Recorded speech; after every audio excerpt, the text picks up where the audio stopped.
Saludos y sean cordialmente bienvenidos a IB Survive. El día de hoy veremos cómo evaluar fuentes de información parte 1, donde se evaluará o se buscará revisar la calidad de las fuentes antes de hacer nuestro famoso OVPL o análisis del origen, valor, propósito y limitación de las fuentes. Son algunos datos que debemos tener en cuenta antes de revisar una fuente, o al menos para saber si esta es fidedigna o nos va a servir.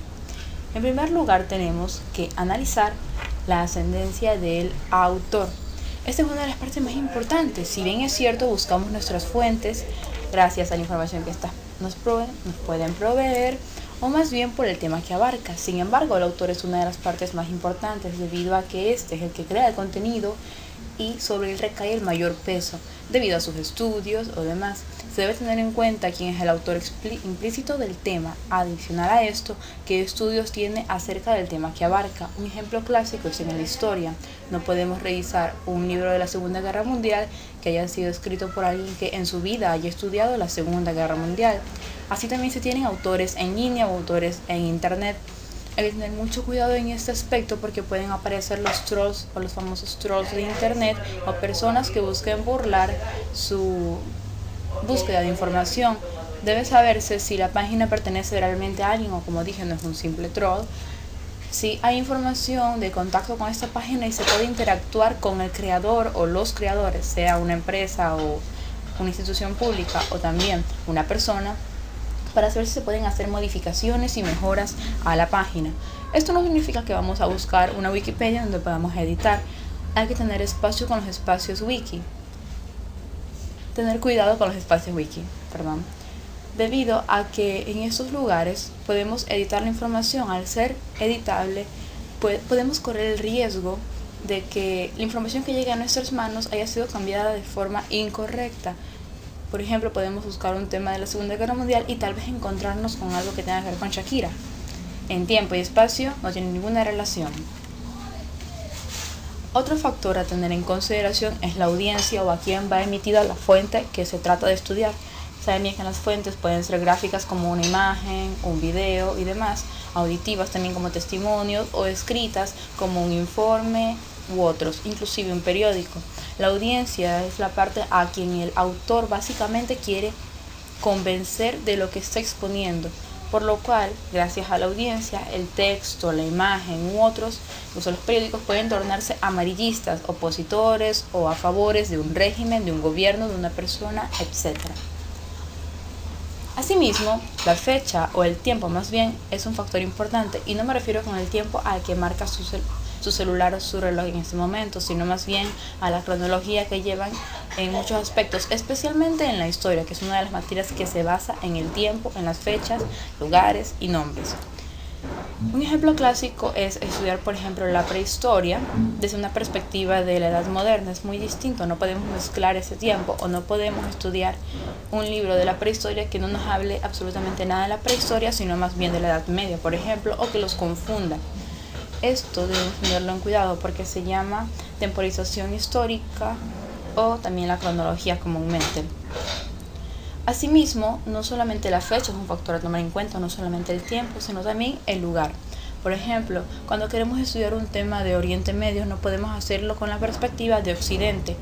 Conste que esto no significa que por ser de Occidente nadie puede estudiar Oriente Medio, sino que para poder estudiar un tema de Oriente Medio con la perspectiva de Occidente debemos saber ámbitos social, político, religioso, cultural que llevan a Oriente Medio a ser tal y como es. Con Oriente Medio me refiero mayormente a los países arábicos. Esto significa poder tener conocimiento pleno de varios ámbitos de determinado lugar para generar una crítica fundamentada en base a la misma, sin caer en los juicios personales. Por ejemplo, si estudiamos el tema de la mujer en Oriente Medio, no podemos decir no me gusta, es feo, no sé quién diga es bonito, pero no podemos utilizar esos juicios de valor muy personales, sino más bien se da el maltrato o bien Occidente ve como maltrato determinada actividad debido a que, y se van explicando. Esto se basa en postulados del Corán u otros, o también en parte de la cultura de Oriente y demás. Hay que tomar en cuenta o a consideración el tipo de fuente que estamos utilizando. Anteriormente dije que las fuentes pueden ser cartográficas, pueden ser imágenes, pueden ser periódicos, inclusive pueden ser portales web. Hay que tener en cuenta si son artículos, si son editoriales, si son revistas científicas o bien archivos que hayan sido realizados por expertos también en el tema o simplemente por una persona que tenga conocimiento en el mismo. Hay que saber si son imágenes, como dije, porque hay que tener consideración debido a que muchas de estas fuentes pueden ser trucadas o cambiadas. Por ejemplo, un documental o más bien un testimonio puede ser trucado de tal forma que solo se exponga al público la parte que determinado sector quiere exponer. Un ejemplo clásico podrían ser las películas que se hicieron durante la Segunda Guerra Mundial en el gobierno de Adolf Hitler en Alemania.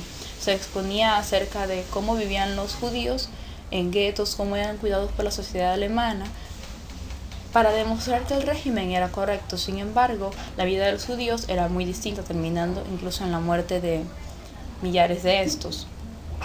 Asimismo, las imágenes pueden ser trucadas o cambiadas, más aún hoy en día con sistemas infalibles como por ejemplo el Photoshop, siempre cuando se utilice de forma correcta. De la misma forma, los periódicos pueden tender a ser amarillistas, pueden ser de gobierno o pueden ser simplemente de la oposición del mismo.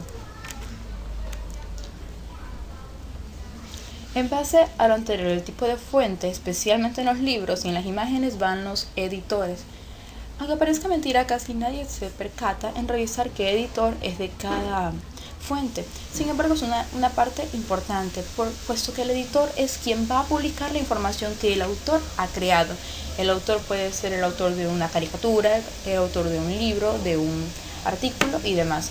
Muchas veces el editor lo que hace es tratar de que el archivo inicial llegue a los espectadores de la forma que atraiga su interés. Esto lo pueden hacer maquillando la información, arreglándola, dándole un mayor tinte de seriedad o por el contrario, mayor tinte burlesco. Esto último en el área de las caricaturas, por ejemplo. Hay que tener mucho cuidado en caso de que sea un editor comercial, debido a que este va a buscar justamente atraer la atención de las personas que van a ver la fuente, básicamente, por lo cual puede ser que se omitan detalles o se exponga sobremanera algunos que son menos relevantes, o tal vez que se haga una exposición demasiado, en caso de que sea un accidente, demasiado sanguinaria, o también que me importiza con algunos detalles. Ahora, en lo que sí normalmente nos basamos al momento de hacer o al momento de analizar una fuente es en el contenido de la misma. Aquí vamos a ver si es que vale o no vale la pena la fuente. ¿Por qué decimos esto? Porque técnicamente el contenido es lo que vamos a realmente analizar como alumnos para una evaluación interna, para una monografía, para un ensayo u otros. El contenido debe tener una relación directa con el tema del texto, en este caso, y debe abarcarlo, si no completamente, sí en partes que necesitemos. Para esto muchas veces buscamos más de una fuente y varios tipos de fuentes, por ejemplo un resumen o la parte de un periódico, una imagen, un video, etc. El contenido normalmente cuando no es completo en una fuente suele rellenarse o suele adecuarse también a otras informaciones de otras fuentes extraídas. No es ningún error utilizar varias fuentes, ni es tampoco una obligación utilizar solamente una. Muchas veces, mientras más fuentes tenga un trabajo, mejor, debido a que se ve la variedad que el alumno ha tomado y también deja ver que el alumno tendrá un mayor campo de análisis para sus trabajos. Otra de las partes a considerar es el buscar en línea. En este caso, hay que saber que al momento de buscar en línea suelen haber páginas que son inestables, que suelen caer con facilidad o que simplemente por falta de utilidad dejan de funcionar. Por lo tanto, en la navegación hay que tener al menos conocimiento de la recuperación y acceso que tengamos a la información que encontramos. Muchas veces es difícil al momento de citar poner o escribir la fecha, el día, bueno, en este caso la hora en la que se recuperó la fuente. Sin embargo, es una parte importante debido a que de esta forma damos paso a que si alguien quiera revisar nuestro trabajo y tengamos páginas web como fuentes, esta persona pueda buscar esa fuente Y si en el caso de que esté caída la página, buscarla en la fecha en la que estaba activa y así demostrar que nuestra información no es simplemente un invento. Ya saben que además de alumnos responsables, también hay alumnos muy creativos en ese aspecto.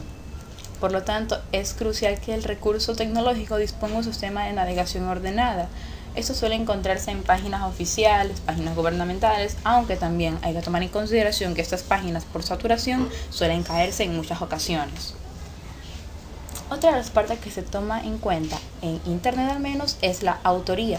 Inicialmente se habló de los autores, son quienes escriben el texto o de quienes es el texto básicamente. Sin embargo, ¿qué sucede con la autoría de Internet? Esto es la pertenencia del texto o la pertenencia de las fuentes. Si nosotros vamos a la barra de Google, podemos buscar imágenes de la Segunda Guerra Mundial y nos aparece una gran variedad de imágenes a blanco y negro, tal vez algunas muy explícitas en cuanto a las muertes de la guerra y demás. Sin embargo, nunca se nos muestra el autor en el pie de la imagen, o nunca se nos explica quién fue el que tomó la foto. Aquí podemos ver que no hay una autoría básica en Internet, sino que son datos de información pública. En este caso, si queremos evitar problemas con el plagio, podemos poner como un pie de imagen, en este caso, o como una acotación, el link de donde descargamos la imagen. Asimismo, esto pasa con artículos en Internet. Normalmente podemos encontrar temas de historia, de ciencias u otros en Internet sin una referencia anterior de algún libro o demás. Entonces, eso significa que la persona que escribió el artículo tomó esa información como suya. Por lo tanto, al momento de que nosotros buscamos la información, asumimos que la información que encontramos es de la persona que publica. Sin embargo, puede ser que esta información misma se encuentre en un libro o en otro sitio del que haya salido originalmente. Por lo tanto, a veces, por estos pequeños factores, solemos encontrarnos con problemas de plagio, problemas de autenticidad de las fuentes o de la información, que puede hacer que nuestro trabajo pierda credibilidad, aunque nosotros lo hayamos hecho de la mejor forma posible. Hasta aquí son unos tips que hay que tomar en cuenta o a consideración para analizar nuestras fuentes, tener en claro que nuestra fuente es o no es fiable y si nos va a servir o no para el trabajo. En especial, mucho cuidado con las fuentes encontradas en Internet. Si te gustó el video, no olvides dar like y suscribirte para más de IB Survive.